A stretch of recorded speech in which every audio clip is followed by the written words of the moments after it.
या देवी सर्वभूतेषु शक्तिरूपेण संस्थिता नमस्तस्यै नमस्तस्यै नमस्तस्यै नमो नमः।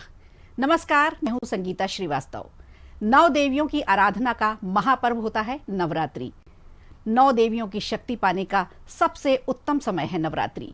माँ से मुरादें मांगने के लिए नवरात्रि में तंत्र साधना भी की जाती है और तंत्र साधना की अधिष्ठात्री देवी माना गया है 10 महाविद्याओं को। जैसा कि नाम से ही समझ में आ रहा है कि 10 अलग अलग तरह की विद्या देने वाली शक्तियां हैं 10 महाविद्या। तंत्र साधना में इन 10 महाविद्याओं का क्या विशेष महत्व है, इनकी आराधना साधना कैसे फलदायी हो सकती है, क्या सामान्य जन भी इनकी साधना कर सकते हैं और क्या विशेष सावधानी रखनी होगी 10 महाविद्याओं की साधना और आराधना में, आज यही सब जानेंगे। लेकिन पहले देख लेते हैं छोटी सी रिपोर्ट। 10 महाविद्या के 10 स्वरूपों की साधना। 10 महामंत्र दिलाएंगे पूरा आशीर्वाद। 10 मनोकामना पूरा करेंगी 10 महाविद्या। माँ की मोहिनी मूरत और उनकी शक्ति, उनकी भक्ति से परे होती है 10 महाविद्या। तंत्र मंत्र की शक्ति से परिपूर्ण है 10 स्वरूप। सनातन संस्कृति और शास्त्रों में 10 महाविद्याओं का विस्तार से उल्लेख किया गया है। इन महाविद्याओं को दशावतार माना जाता है। तंत्र क्रिया में इन 10 महाविद्याओं का विशेष महत्व होता है। 10 महाविद्याएं माँ दुर्गा के ही अलग अलग रूप हैं, जिन्हें सिद्धिदात्री माना जाता है। माँ दुर्गा के इन 10 महाविद्याओं की साधना करने वाला साधक सभी भौतिक सुखों के बंधन से मुक्त होकर देवी साधना में लीन रहता है। माँ को प्रसन्न करने के लिए साधक तांत्रिक पूजा करते हैं। ये 10 महाविद्याएं हैं काली, तारा, छिन्नमस्ता, षोडशी, भुवनेश्वरी, त्रिपुर भैरवी, धूमावती, बगलामुखी, मातंगी और कमला। 10 महाविद्या माँ महाकाली से आरंभ होकर माँ कमला पर समाप्त होती है। माना जाता है किसी भी साधक के लिए 10 देवियों की साधना करना सामर्थ्य में नहीं है। ऐसे में भक्त अपनी श्रद्धा अनुसार किसी भी एक देवी की आराधना और साधना कर उन्हें सिद्ध कर सकते हैं। माना जाता है पूरी सृष्टि में सिर्फ रावण ने ही 10 महाविद्याओं को सिद्ध किया था। तभी से रावण को दशानन कहा गया है। इन्हें 2 कुलों में बांटा गया है, काली कुल और श्री कुल। इनमें से माँ धूमावती का स्वरूप बेहद विकराल और डरावना है, जबकि बाकी सभी देवियां सुंदर और मनमोहक स्वरूप में हैं। अलग अलग सिद्धि प्राप्त करने के लिए 10 रूपों में सिद्धि की जाती है। कोलकाता, उज्जैन और गुजरात में महाकाली के जागृत चमत्कारी मंदिर बताए गए हैं। 10 महाविद्याओं की 10 सिद्धियां जीवन को नए आयाम देती हैं। तो कर लीजिए 10 महाविद्याओं में से किसी भी एक माँ की सिद्धि साधना और पा लीजिए माँ का पूरा आशीर्वाद।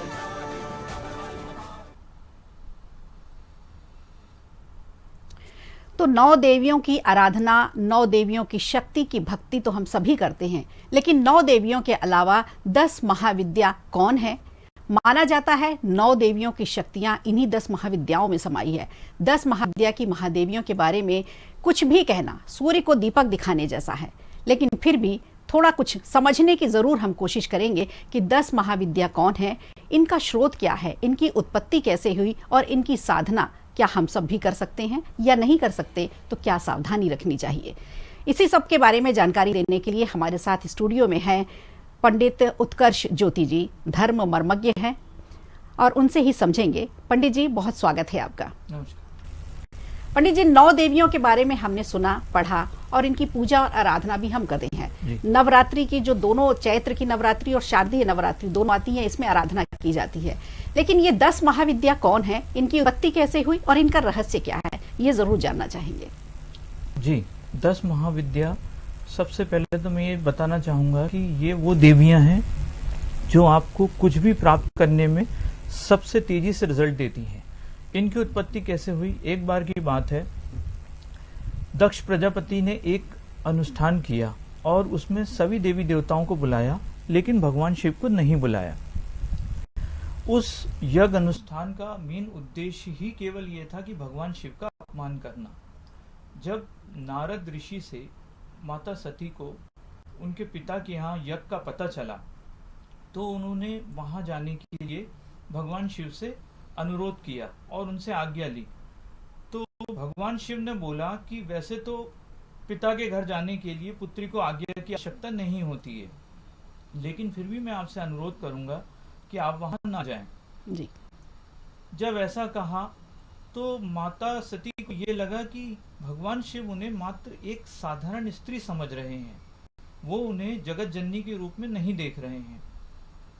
तो अचानक से उनका क्रोध जागृत हुआ और उनके शरीर में एकदम से कंपन होने लगा, और जिसके कारण पहाड़ हिलने लगे, समुद्र में तूफान आ गए, धरती फटने लगी, और उनका जो रूप है इतना विकराल हो गया, जिसे देख के उस स्थिति को समझते हुए भगवान शिव ने वहां से जाना ही उचित समझा।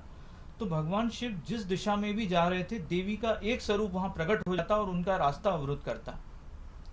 तो भगवान शिव का एक रास्ता रुकने पे वो दूसरी दिशा में जाने लगे। इस प्रकार वो हर दिशा में जाने की उन्होंने कोशिश की, लेकिन हर दिशा में देवी का एक स्वरूप प्रकट हो जाता और उनका रास्ता रोक लेता। तो दसों दिशाओं में देवी के 10 रूप प्रकट हुए और उन्होंने भगवान शिव का रास्ता रोका। ये 10 देवियां जो हैं, इसी 10 महाविद्या कहलाती है। बिल्कुल। तो माता के स्वाभिमान की बात आ गई थी और माता ने अपने स्वाभिमान को बरकरार रखते हुए अपना रौद्र रूप भी दिखाया। रौद्र क्या, पूरे 10 रूप दिखाए माता ने, और शिव जी के हर रास्ते पर उनको शिव जी ने अपने रास्ते पर उन्हें खड़ा पाया। ये जरूर समझना चाहेंगे पंडित जी कि इन 10 महाविद्याओं में को जैसे 2 कुल में बांटा गया है, ये कौन कौन से 2 कुल हैं और इन 10 महाविद्याओं के नाम क्या हैं?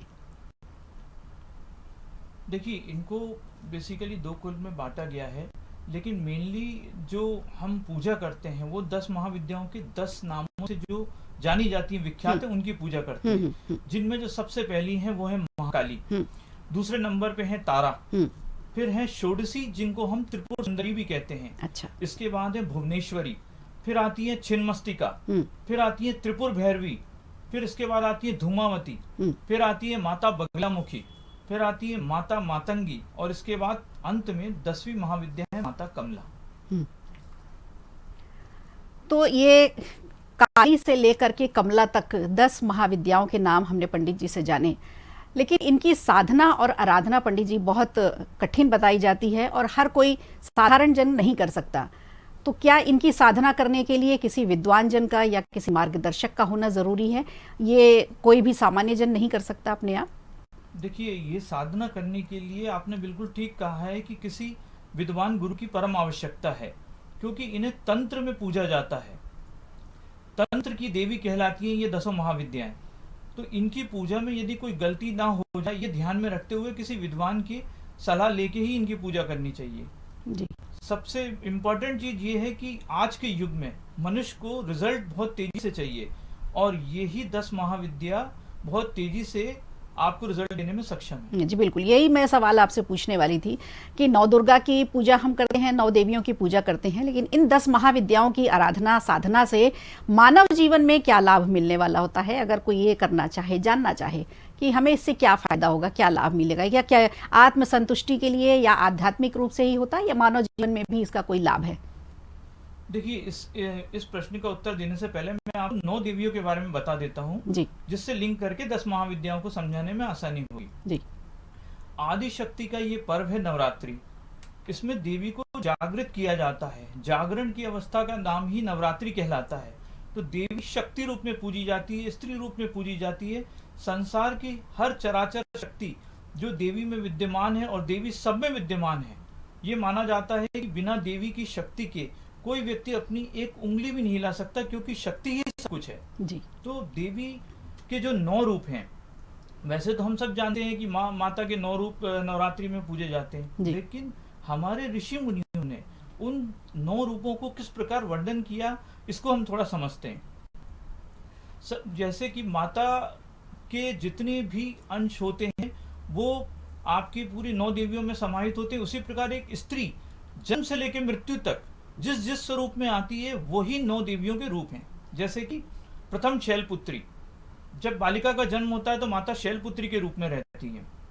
द्वितीय ब्रह्मचारिणी, जब माता कुमार अवस्था में रहती है तो ब्रह्मचारिणी के रूप में रहती है। तृतीयम चंद्रघंटा, जब माता स्वभाव से निर्मल कोमल स्वच्छ रहती है तब वो चंद्रघंटा के रूप में रहती है। चतुर्थम कुष्मांडा, जब गर्भ धारण करती है तो वो कुष्मांडा कहलाती है। पंचमम स्कंद माता, जब शिशु का जन्म होता है उसका लालन पालन करती हैं तो वो स्कंद माता कहलाती है। षष्टम कात्यायनी, जब माँ अपने स्थिर होके किसी चीज को प्राप्त करने के लिए पूरे संयम के साथ साधना करती है तब वो कात्यायनी रूप में आती है, षष्टम कात्यायनी। सप्तम कालरात्रि, जब पति के ऊपर कोई आयु के ऊपर कोई कष्ट आता है तो माँ उस संकट को हरने के लिए देवी के उस स्वरूप में जो स्त्री है वो कालरात्रि का रूप धारण कर लेती है और अपने पति के प्राणों की रक्षा तक यमराज से कर चुकी है, ये अपन जानते हैं।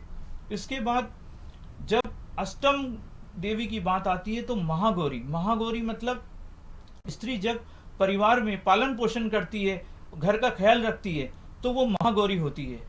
और इसके बाद आती है अंतिम सिद्धिरात्रि, यानी स्त्री जब अपने पुत्र पुत्रों को संस्कार दे देती है, अच्छा नागरिक बना देती है और दैविक आशीर्वाद से सुशोभित करती है तब वो सिद्धिरात्रि कहलाती है। ये 9 देवियां जी कहलाती है। जी बिल्कुल, बहुत अच्छी बात बताई आपने, पूरे 9 देवियों का वर्णन किया इतने अच्छे तरीके से, और हर देवी का स्वरूप और उसका जो सामर्थ्य है वो आपने दर्शकों को समझाया। लेकिन अब हम समझना चाहेंगे अपने दर्शकों के लिए 10 महाविद्याएं कौन कौन सी हैं। एक एक महाविद्या के बारे में आप हमें बताइए। जैसे सबसे पहली महाकाली हैं, तो महाकाली कौन देवी हैं, कैसे इनकी उत्पत्ति हुई, क्या इनका रहस्य है और इनका कौन सा मंत्र है, ये अब हम जानेंगे। देखिए, महाकाली सृष्टि के आरंभ से ही थी। शिव की जो शक्ति है वही काली है। महाकाली का जो स्वरूप है बहुत ही विकराल है। इनके हाथों में, एक हाथ में खड्ग, एक हाथ में खप्पर, नरमुंडों की माला पहने हुई है। और सबसे बड़ी बात यह है कि माँ काली अंधकार का प्रतीक है, लेकिन जब इनकी कोई साधना करता है तो ये भय का नाश करती है, उसको जीवन में सारी सुख सुविधाएं देती है और मोक्ष तक प्रदान करती है। जी बिल्कुल। माता दूसरी कौन सी हैं? काली के बाद दूसरा नंबर आता है किस माता का? काली माता के बाद दूसरे नंबर पे आती है माता तारा। जी। माता तारा का नीलवर्ण है। माता तारा की साधना करने से और उनकी पूजा पाठ करने से इंसान को मुक्ति प्राप्त होती है, क्योंकि इनके नाम से ही सर्वविदित है, तारने वाली, जो तारती हैं वो है माँ तारा। जी। माँ तारा का स्वरूप आपने बताया, लेकिन इनका जैसे मंत्र है वो अगर कोई जप करना चाहे तो उससे क्या फायदा मिलेगा? देखिए, मैंने आपको पहले भी बताया कि ये तंत्र की देवी है। ये सारी तंत्र की देवी है। इनकी साधना पूजा पाठ यदि आपको करना है तो 2 तरह की बात है। यदि आपको पूजा पाठ करना है तो आप उनका पाठ कर सकती, उनका स्तोत्र कर सकती, कोई प्रॉब्लम नहीं। लेकिन अगर किसी को साधना करनी, सिद्धि करनी है तो इसके लिए किसी विद्वान गुरु की सहायता लेनी चाहिए। और दूसरा, सबसे पहले यदि किसी भी देवी की पूजा आपको 10 महाविद्याओं में करनी है तो बीज मंत्र से शुरुआत करनी चाहिए जी। क्योंकि बीज मंत्र ही वो बीज मंत्र होता है कि बीज में ही पेड़ समाया हुआ है, सारे फल उसी से प्राप्त होते हैं। तो बीज सबसे पावरफुल होता है। तो माता तारा का जो बीज मंत्र है वो है स्त्रीम जी। तो इस मंत्र का जाप करना चाहिए। बिल्कुल। हमने माँ काली के बारे में जाना, माँ तारा के बारे में जाना, अब हम तीसरी देवी के बारे में जान लेते हैं पंडित जी से। तीसरी माता कौन है? तीसरी माता का नाम है षोडशी। इन्हें त्रिपुर सुंदरी भी कहते हैं। षोडशी इन्हें इसलिए कहा जाता है कि ये 16 कलाओं संपन्न है। ये धन ऐश्वर्य सब कुछ प्रदान करने वाली देवी है। और ये आपकी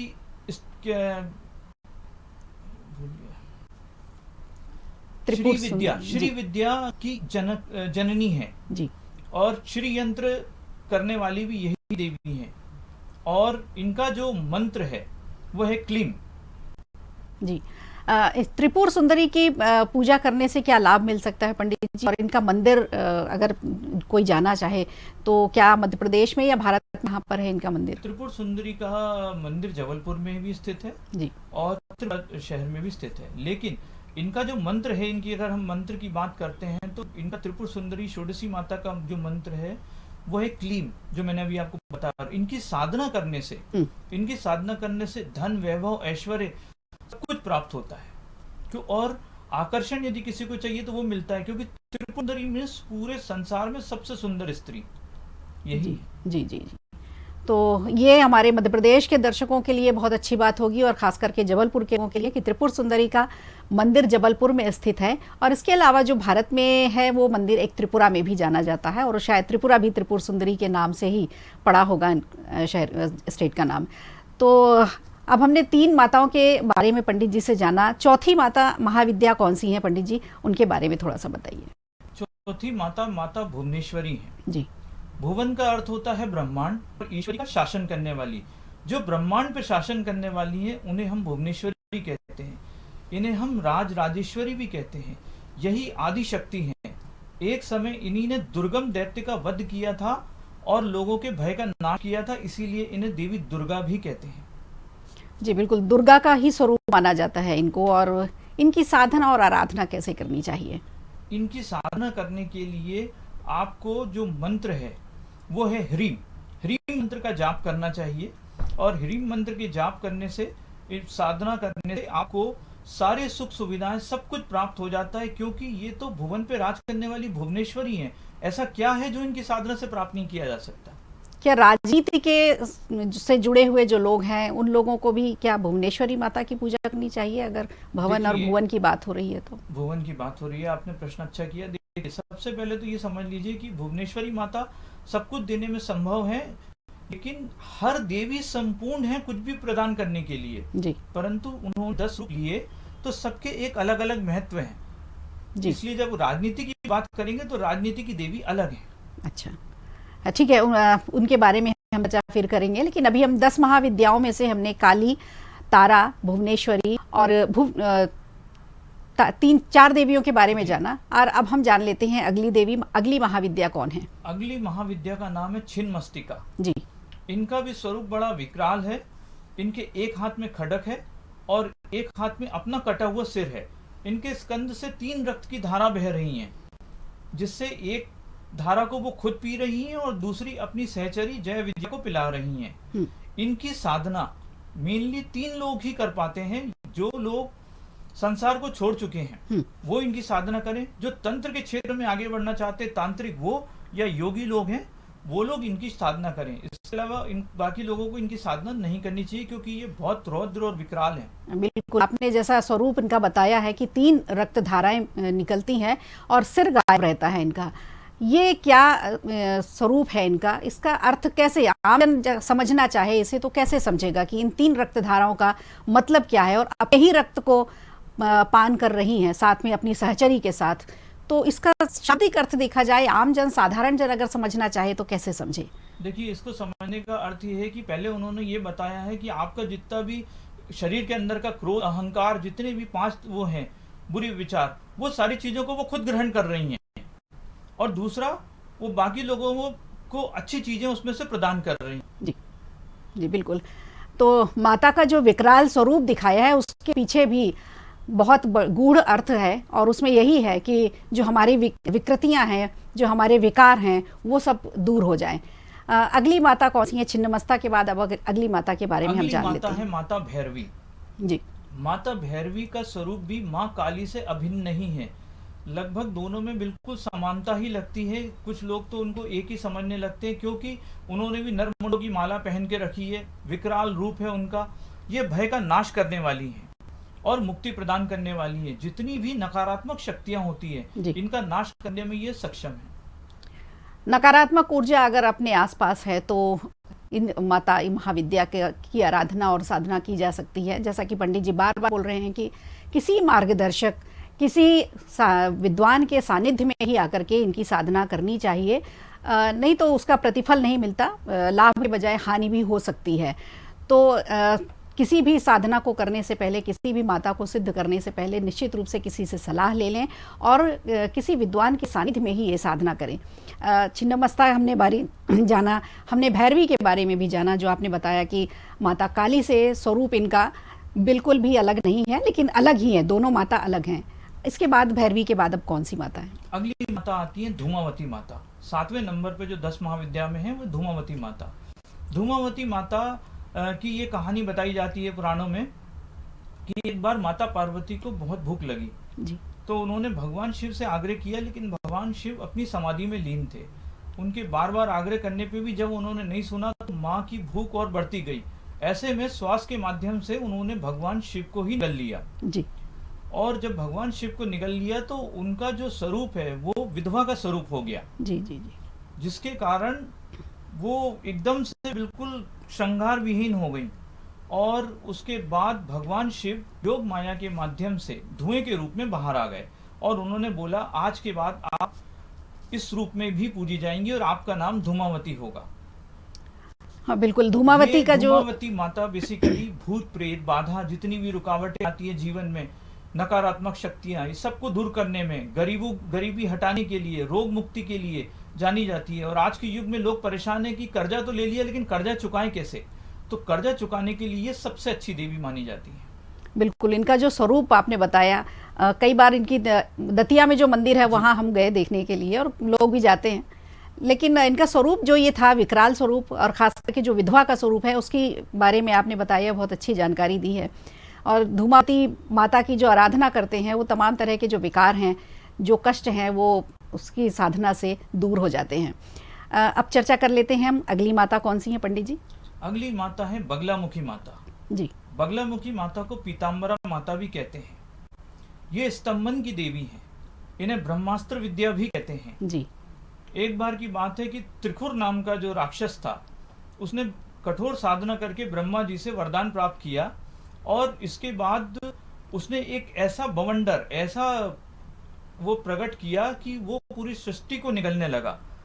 तब भगवान विष्णु ने संसार के हित के लिए गुजरात में सौराष्ट्र प्रदेश में हरिद्रा सरोवर के किनारे उन तपस्या की माता की और मंगलवार की चतुर्दशी को अर्धरात्रि के समय हरिद्रा सरोवर में अचानक से कंपन हुआ और स्वर्ण के सिंहासन पर विराजमान भगवती पीताम्बरा प्रकट हुई, जो पीत वस्त्र धारण की हुई थी, जिन्होंने स्वर्ण के आभूषण धारण किए हुए, जिनके 4 नेत्र हैं, तीन नेत्र हैं, 4 भुजाएं हैं जी।